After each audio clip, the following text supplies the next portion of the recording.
Hi, I'm Fraser. I'm Makenna.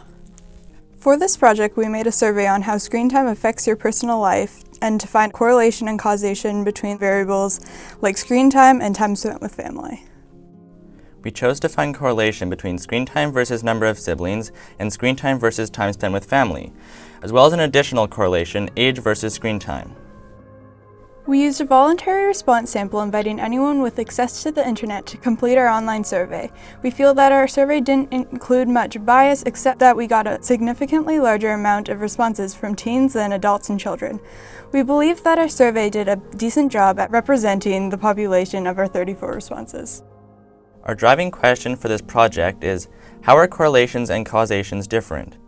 This also happens to be the first thing you need to know before watching the rest of this video, as well as what correlation and causation is. Here's a brief explanation. We know if there's correlation between two variables when you put the variables' data into a graph like a scatter plot.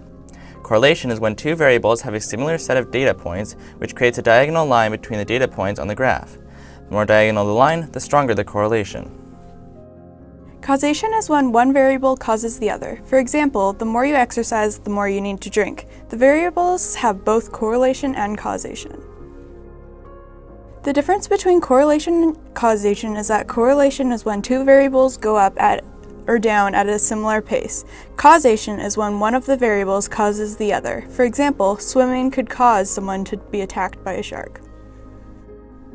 To collect data for our graphs, we created a survey in which we asked several questions on varying topics, like sleep habits and family connections.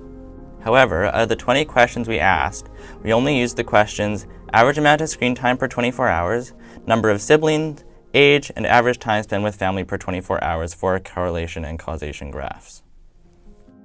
We found correlation between screen time versus number of siblings, screen time versus time spent with family, and the additional correlation age versus screen time. Here's what the results that we got looked like once we put the data into the scatterplot graphs. As you can see, there is a correlation in both of the graphs, although graph 2 has a slightly stronger correlation because the line is more diagonal. Graph 1 consists of correlation only and is unlikely that it has causation. We know that the two variables create a negative correlation because the line forms a diagonal slant to the right.